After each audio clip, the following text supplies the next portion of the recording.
Convido agora para falar pelo Amicus Curiae, Instituto Alana, a doutora Thaís Nascimento Dantas.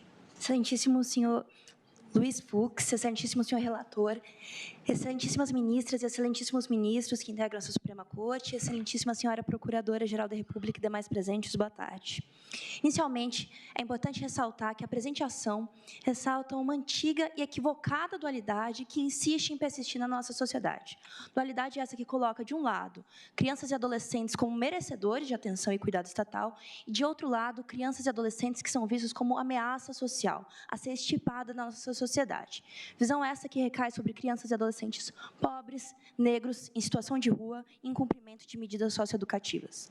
Não é preciso dizer que essa situação viola de maneira extremamente grave o artigo 227 da nossa Constituição, que inaugurou a doutrina da proteção integral de crianças e adolescentes, reconhecendo-os enquanto sujeitos de direitos em condição peculiar de desenvolvimento, os quais devem ter essa situação respeitada e os seus direitos garantidos com absoluta prioridade, o que é responsabilidade compartilhada dos Estados, da família e da sociedade como um todo. É nesse contexto que foi promulgado o Estatuto da Criança e Adolescente. Para me deter aos pontos elencados na presente ação direta de inconstitucionalidade, vale dizer inicialmente que o direito à liberdade previsto no ECA de ir, vir e estar está plenamente alinhado ao direito de liberdade previsto na Constituição e também à regra constitucional da prioridade absoluta, dado que a partir do momento que se reconhecem crianças e adolescentes como sujeitos de direitos, essa liberdade somente pode ser restringida em favor do seu melhor interesse e nos casos legalmente previstos. Assim, no caso de situação de rua, ela deve ser superada por meio de políticas públicas focadas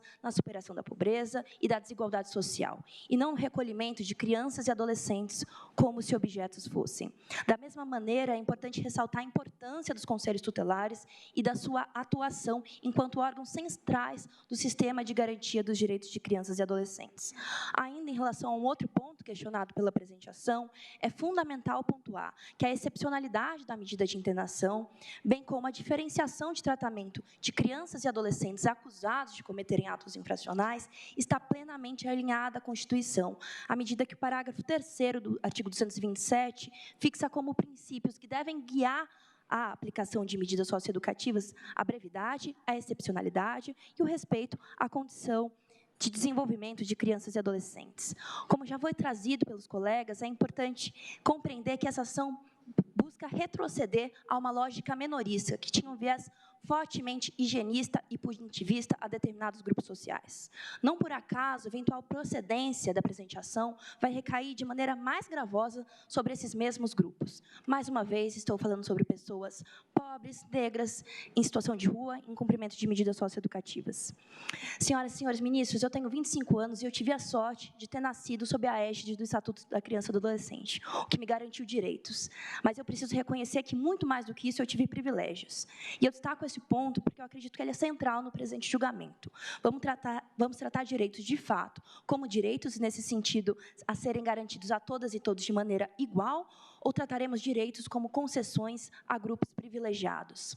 É fundamental compreender que os nossos filhos, os filhos dos outros e os filhos de ninguém são a nossa responsabilidade. Isso não pode ser encarado como um idealismo ingênuo ou juvenil, ou como uma utopia distante, porque, na verdade, isso não sou eu quem está dizendo, é a nossa Constituição Federal, é o nosso país que escolheu colocar no artigo 227 crianças e adolescentes como absoluta prioridade.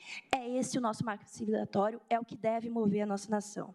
E é por conta disso que eu respeitosamente requeiro a essa Corte que não deixe que um país que escolheu ter crianças e adolescentes como absoluta prioridade, colocá-los em primeiro lugar no âmbito de serviços, de política e de orçamento público, agora retroceda com tantos passos atrás.